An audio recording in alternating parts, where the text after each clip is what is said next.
আল্লাহ বলেন বালিল্লাহি ফাবুদ, তুমি ইবাদত করবা ওয়া কুম মিনাশ শাকিরিন। শুধু ইবাদত করলেই হবে না, তোমার কৃতজ্ঞ বান্দাদের অন্তর্ভুক্ত হতে হবে। কেমন কৃতজ্ঞ বান্দা?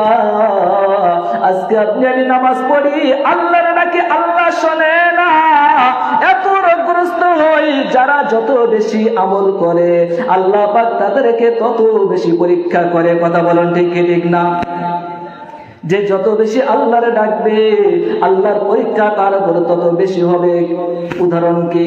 আল্লাহ নবী হযরত আইয়ুব আলাইহিস সালাতু ওয়াস সালাম, আল্লাহর জলিল কদর নবী, সমস্ত শরীরের ভিতরে পোকা, এমন পোকা ধরে গেল। আল্লাহর নবী হযরত আইয়ুব আলাইহিস সালাতু ওয়াস সালামকে সমস্ত এলাকাবাসীরা বলল, ও আইয়ুব, এলাকার ভিতরে তোমার থাকা যাবে না, তোমার দুর্গন্ধের কারণে আমরা এলাকার ভিতরে টিকতে পারি না। ও আইয়ুব, তুমি এলাকার ভিতরে থাকতে পারবে না। হযরত আইয়ুব আল্লাহর নবী চলে গেল জঙ্গলের ভিতরে, সমস্ত গায়ের ভিতরে পোকা। এমন একটা জায়গা নাই যে জায়গার ভিতরে পোকা বসে নাই, প্রত্যেকটা জায়গার ভিতরে পোকা। এই পোকা থাকার কারণে আল্লাহর নবীর বিবিরা পর্যন্ত স্বামী থেকে পৃথক হয়ে গেছে, এলাকাবাসী পৃথক করে দিল। আল্লাহর নবী এরপরও আল্লাহর ডাকে মালিক, ওগো আমার মাওলা রে, কত গুনাহ করছি জীবনে, মাফ করিয়া দে। আল্লাহ নবী আইয়ুব আলাইহিস সালাতু ওয়াস সালামের শরীরের ভিতরে পোকা, এরপরও আল্লাহ নাফরমানি করে না। আজ আপনি আমি সামান্য থেকে সামান্য যদি এলোমেলো হয়, সাথে সাথে বলি আল্লাহ অন্য কাউকে দেখে না, আমার এই বুঝি শুধু দেখে। এটা আল্লাহ পাকের শুকর না, এটা আল্লাহ পাকের নাশুকরিয়া। আল্লাহ সেটাই বলতেছে। শুধু নামাজ পড়লেই হবে না, শুধু রোজা রাখলেই হবে না, শুধু দান সদকা করলেই চলবে না, শুধু হজ করলেই হবে না, সমস্ত ইবাদত বন্দি করবা, করার সাথে সাথে সর্বদা কৃতজ্ঞতা আদায় করবা কার? আরো জোরে বলেন কার?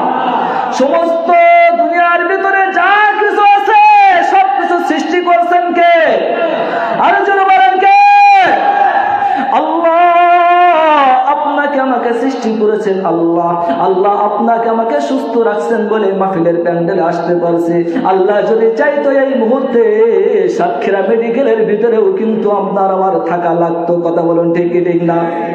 আল্লাহ যদি চাইতো এই মুহূর্তে সালামকে পাঠিয়ে দিত, মসজিদের মাইকে আলাদা হয়ে যেত, আব্দুল করিম আর দুনিয়াতে নাই।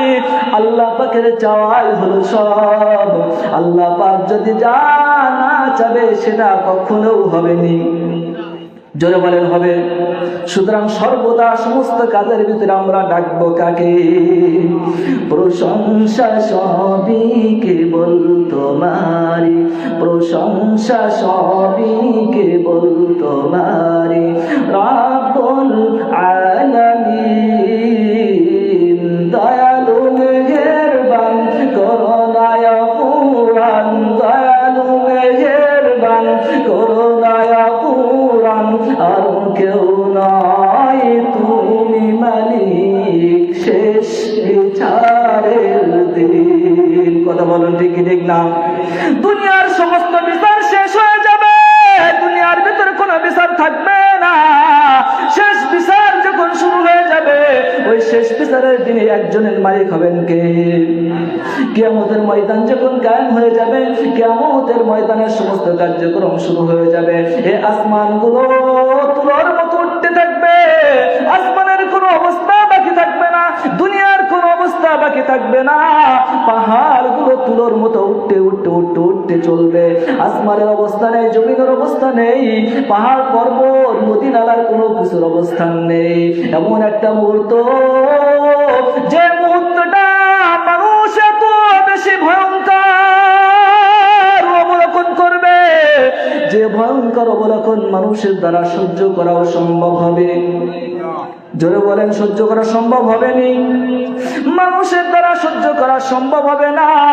এমন ভয়ঙ্কর অবস্থান যখন শুরু হয়ে যাবে, কিয়ামতের ময়দান যখন কার্যক্রম শুরু হয়ে যাবে, আল্লাহ রাব্বুল আলামিন কিয়ামত কায়েম করার জন্য ইসরাফিল আলাইহিস সালাতু ওয়াস সালামকে ডাক দিয়ে বলবে, ইসরাফিল যাও কিয়ামতের ময়দান কায়েম করে দাও, সিংহার ভিতরে ফুঁক দিয়ে দাও। সিংহার ভিতরে ফুঁক যখনই দিবে, আসমান জমিন সবকিছু তুলোর মতো উঠতে থাকবে। এমন একটা অবস্থা, এই সূর্য, যে সূর্য এখন পর্যন্ত শুধুমাত্র এই সূর্যের 12টা মুখ আল্লাহ পাক দান করেছে, এই 12 ওয়ালা যুক্ত সূর্যটা এই আসমানে না, 1 নম্বর আসমান, 2 নম্বর আসমান, 3 নম্বর আসমানেও না। আমার আল্লাহ এই সূর্যকে 4র্থ আসমানের ভিতরে আল্লাহ স্থাপন করেছেন।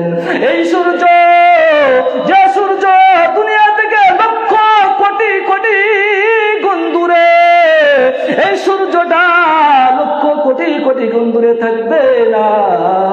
এই সূর্যটা আল্লাহ রাব্বুল আলামিন কিয়ামতের ময়দান কায়েম করার সাথে সাথে এই সূর্যটা কিয়ামতের ময়দানে প্রত্যেকটা মানুষের 1 বিঘা থেকে 1 হাত মাথার উপরে থাকবে।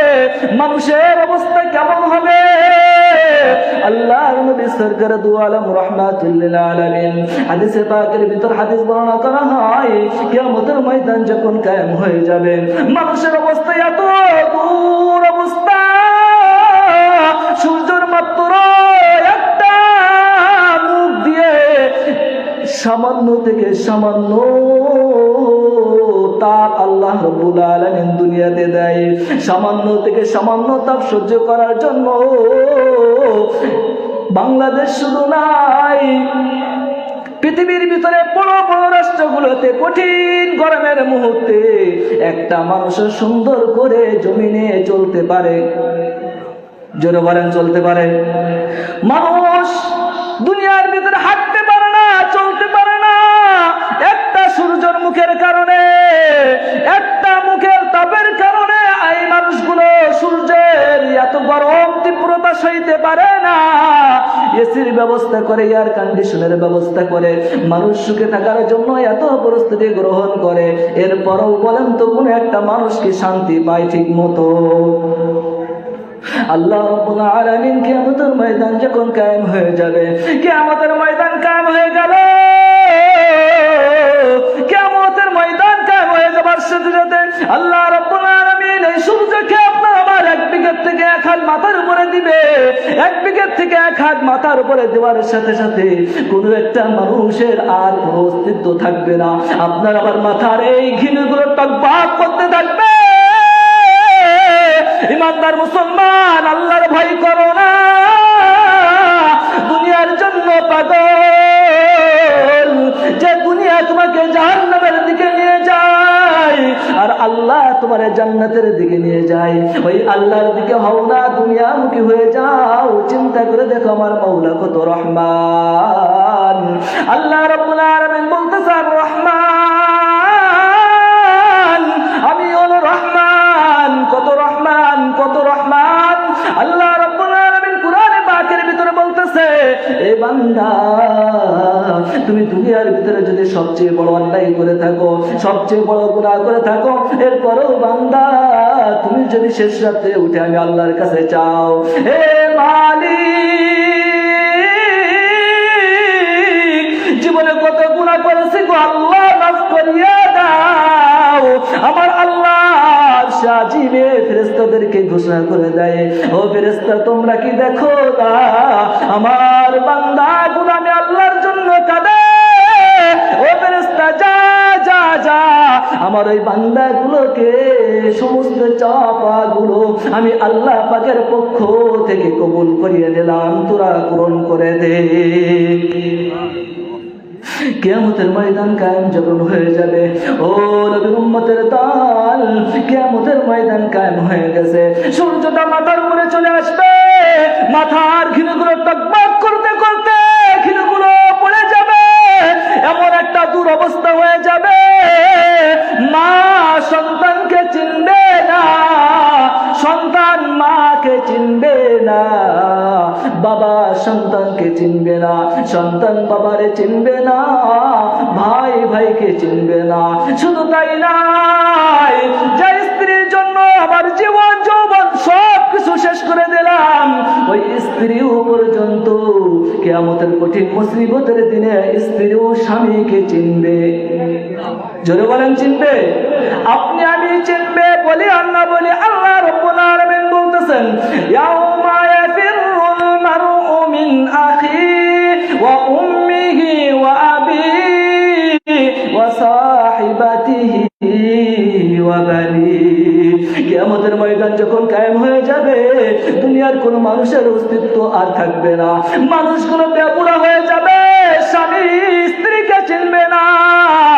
স্ত্রী বলবে, দুনিয়া আমার কোন বিবাহ শাদী হয় নাই, আমি তো বিবাহ শাদী করি নাই। মা বলবে, আমার সন্তান দুনিয়াতে হই নাই। ভাই বলবে, দুনিয়াতে আমার কোন ভাই ছিল না। কত ভয়ঙ্কর অবস্থা সৃষ্টি হয়ে যাবে। ও নবীর উম্মতের দল, ওই নবীর জন্য কাঁদো না।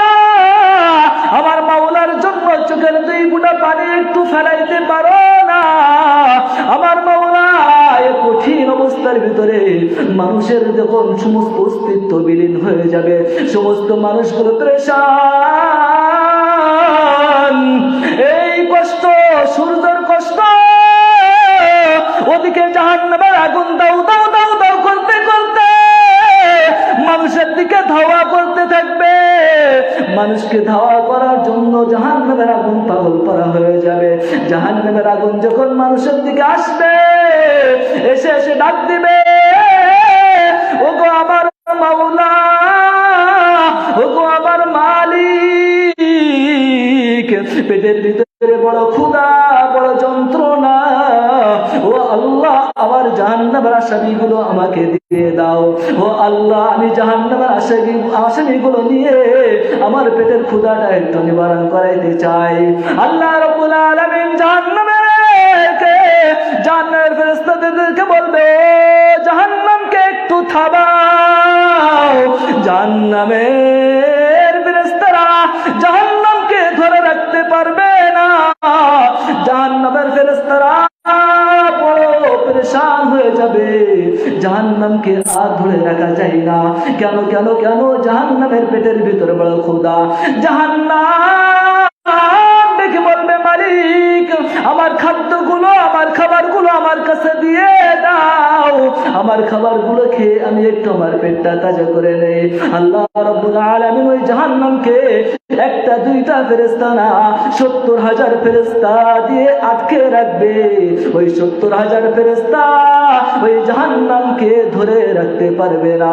জাহান্নাম সামনের দিকে আসে আর মাওলা ডাকে, আল্লাহ আমার পেটের ক্ষুধা নিবারণ করিয়া দাও। বজ্র কণ্ঠে জাহান্নাম ডাকে। আল্লাহ রাব্বুল আলামিন বলে, ও জাহান্নাম একটু ধৈর্য ধর, তোর খাদ্য তোর কাছে চলে যাবে রে জাহান্নাম। জাহান্নাম থামে না, থামে না। জাহান্নামের আসামিগুলো নেওয়ার জন্য, খাওয়ার জন্য জাহান্নাম বড় পাগল। এমন একটা অবস্থা যখন সৃষ্টি হয়ে যাবে, মানুষগুলো বেপরোয়া হয়ে যাবে, এমন একটা মুহূর্তে আপনার আমার মালিক বজ্র কণ্ঠে, শব্দ আওয়াজে আল্লাহ রাব্বুল আলামিন আওয়াজ করে বলবে, লিল্লাহিল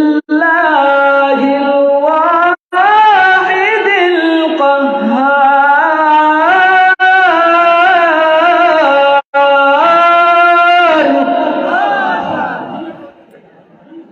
বলো না আমার গোলামের দল, আজকের দিনের মালিককে।